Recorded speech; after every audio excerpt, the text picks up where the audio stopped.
गुजरात में पत्रकारों की हालत पूरे देश में सबसे कमजोर है, सबसे खराब है। लास्ट 25 साल से पत्रकार को कोई नया फैसिलिटी नहीं मिला है, 1 रुपया भी नहीं मिला है, नया दाम भी जाहिरात का नहीं मिला है। लेकिन 8-10 फैसिलिटी जो सरकारी थी वो भी छीन गई है। नहीं मकान मिलता, नहीं सोसाइटी का प्लॉट मिलता है कॉलोनी बनाने के लिए, नहीं यात्रा मिलती है, कुछ नहीं। जो जाहिरात मिलती थी छोटे पत्रकारों को वो भी आधी हो गई है। सबको, मंत्री को, धारासभ्य को और सांसद को मोंघवारी का लाभ मिलता है, पत्रकारों को 25 साल से मिला नहीं है। वो जो था वो भी छीन गया है। हमने पूरे गुजरात में घूम के 33 जिले में कारोबारी के साथ संगठन किया है। 252 तालुका में भी कारोबारी के साथ संगठन किया है और नजदीक के दिन में हम 5000 पत्रकारों का अधिवेशन भी करने वाले हैं। सरकार के पास ज्यादा बार हमने रजूआत की है, लेकिन चर्चा के लिए पहले तो बुलाते नहीं थे। 60% धारासभ्य और सांसद सभ्यों ने भी लिखित दिया है कि इसकी मांग वाजिबी है, उसको मदद करो, लेकिन कोई सुनता नहीं। हमको चर्चा के लिए सीएम बुलाता नहीं है।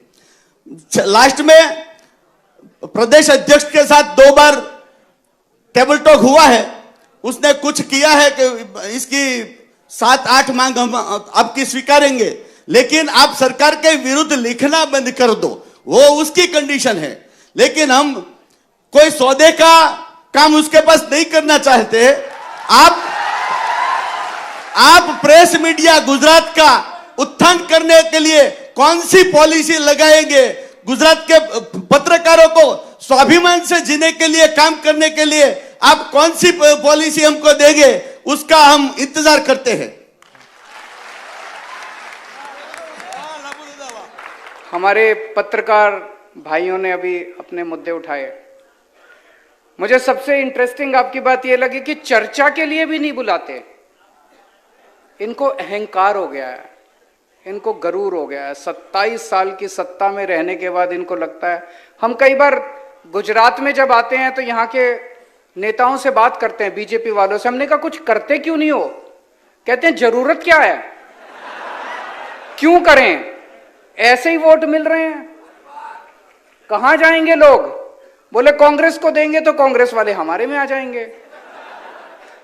पहली बार इनकी नानी याद आ रही है, अब आम आदमी पार्टी आ गई है। तो मैं पत्रकार बंधुओं से सबसे कहना चाहता हूं, जितने सरकारी फैसिलिटीज आपको बंद की गई सारी दोबारा चालू कराएंगे, आपके साथ बैठेंगे और जो जो फैसिलिटीज हो सकती हैं आप वो सारी फैसिलिटीज आपको देंगे और आपसे निवेदन करेंगे हमारी सरकार बनने के बाद हमारे पक्ष में मत छापिएगा, हमारी त्रुटि निकालिएगा।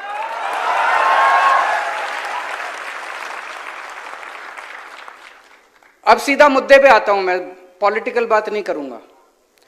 2018 में तलाटी का पेपर हुआ, 1800 पोस्ट थी, 32 लाख लोगों ने अप्लाई किया। आज तक वो पेपर नहीं करा इन लोगों ने, पेपर कराया ही नहीं इन लोगों ने। अभी 2022 में दोबारा एप्लीकेशन फॉर्म मंगाए, लेकिन इन्होंने पेपर नहीं कराया। जो सरकार 5 साल में पेपर नहीं करा सकती वो सरकार कैसे चलाएंगे? उनसे सरकार उसके बस की बात नहीं है। कहते हैं सरकारी नौकरी केवल पार्टी के लोगों को पहले मिलेगी। बोला ना एक इनके ने, तुम्हारे पिताजी की है सरकारी नौकरी। सरकारी नौकरी किसी पार्टी की नौकरी नहीं है, गुजरात के बच्चों की नौकरी है, गुजरात के युवाओं की नौकरी है। हर सरकारी नौकरी पे गुजरात के युवाओं का अधिकार है। पूरा ट्रांसपेरेंट तरीके से किया जाएगा, सारा प्रोसेस चेंज किया जाएगा और हर नौकरी जो है वो अच्छे तरीके से दी जाएगी। आपसे पूछना चाहता हूं, मैं आज दिल्ली का सीएम गुजरात के युवाओं से बात करने के लिए आया। कभी गुजरात के सीएम ने गुजरात के बच्चों से ऐसे आमने सामने बैठ के बात की क्या? मैं उनसे निवेदन करता हूं, अब 3 महीने रह गए इन 3 महीनों में एक बार तो चर्चा कर लीजिए अपने बच्चों के साथ, एक बार तो अपने बच्चों के साथ चर्चा कर लीजिए। और ये इन लोगों ने मीडिया को खूब डरा रखा है। मीडिया वाले लोग बहुत अच्छे हैं, मीडिया को इन्होंने खूब डरा रखा है।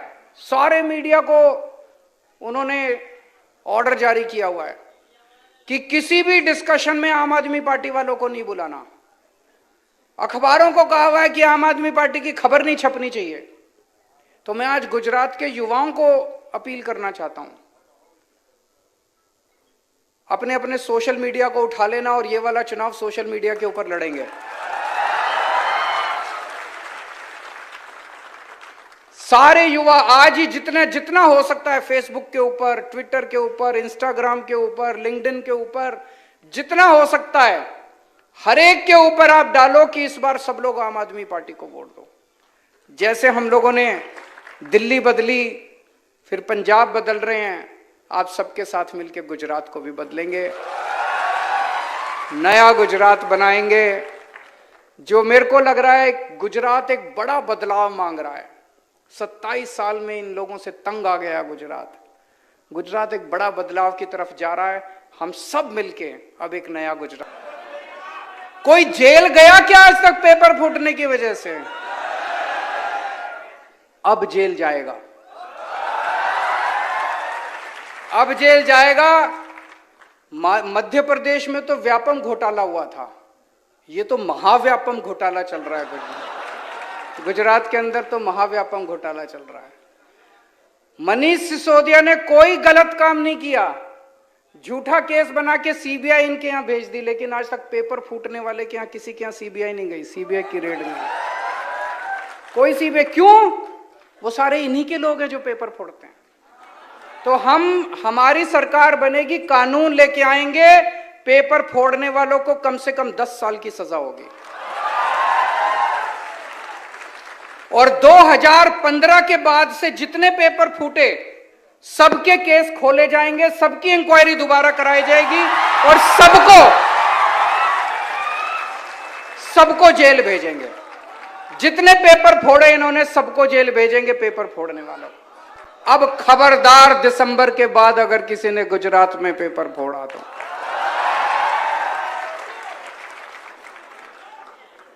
दोस्तों अभी तक सुनते हैं रिश्वत से एक भी बहुत बड़े नेता इनके कहते हैं सरकारी नौकरी केवल पार्टी के लोगों को पहले मिलेगी। बोला ना एक इनके ने, तुम्हारे पिताजी की है सरकारी नौकरी। सरकारी नौकरी किसी पार्टी की नौकरी नहीं है, गुजरात के बच्चों की नौकरी है, गुजरात के युवाओं की नौकरी है। हर सरकारी नौकरी पे गुजरात के युवाओं का अधिकार है। पूरा ट्रांसपेरेंट तरीके से किया जाएगा, सारा प्रोसेस चेंज किया जाएगा और हर नौकरी जो है वो अच्छे तरीके से दी जाएगी। अब मैं आपको भर्ती कैलेंडर सुना रहा हूं। आम आदमी पार्टी की सरकार बनने के बाद कौन सा पेपर कब कराएंगे, नोट कर लीजिए अगर आपके पास है तो, नहीं तो अपने फोन में लिख लीजिए। दिसंबर में सरकार बनेगी कि नहीं बनेगी? दिसंबर में सरकार बनेगी। फरवरी में तलाटी का पेपर होगा। अप्रैल में नतीजे आने के बाद सबकी पोस्टिंग हो जाएगी। मई में वहां पे 2-3 हमारी बहनों ने टेट के बारे में बात की। मई में टेट 1 और टेट 2 की परीक्षा करवाई जाएगी और टीईटी और टीएटी दोनों की परीक्षा होगी। टीईटी 1, टीईटी 2 एंड टीएटी दोनों की परीक्षा, तीनों परीक्षा मई के महीने में कराई जाएगी और जुलाई के महीने में नतीजे आ जाएंगे। जुलाई में जितने टीचर काम कर रहे हैं, जितने कर्मचारी काम कर रहे हैं, उनको एक मौका दिया जाएगा कि आप लोग बताइए कि आपको किस जिले में पोस्टिंग करवानी है अपनी। अभी हमने सुना कि एक आदमी इधर पोस्टिंग है, उसकी फैमिली उधर रहती है, वो दोबारा पेपर देता है, फिर उधर हो जाता है, तो ये खाली हो जाती है पोस्ट, उसके बाद दिक्कत। तो जुलाई के महीने में सबको मौका दिया जाएगा, सारे कर्मचारियों को, आप अपनी मनपसंद की डिस्ट्रिक्ट में चले जाइए। वो सब लोग अपनी अपनी डिस्ट्रिक्ट में चले जाएंगे। अगस्त के महीने में जितनी टीचर्स की वैकेंट पोस्ट हैं उनकी सबकी भर्ती प्रक्रिया शुरू की जाएगी, उनके पेपर कराए जाएंगे। अक्टूबर के महीने तक सारे टीचर्स की पोस्टिंग, नए टीचर्स की पोस्टिंग कर दी जाएगी। नवंबर के महीने में सब इंस्पेक्टर और असिस्टेंट सब इंस्पेक्टर की भर्ती शुरू की जाएगी और दिसंबर के महीने में सबको पोस्टिंग कर दी जाएगी। मंजूर है? ठीक है ना? गलत तो नहीं है? तो ये भर्ती कैलेंडर हमारी तरफ से आपको गारंटी है।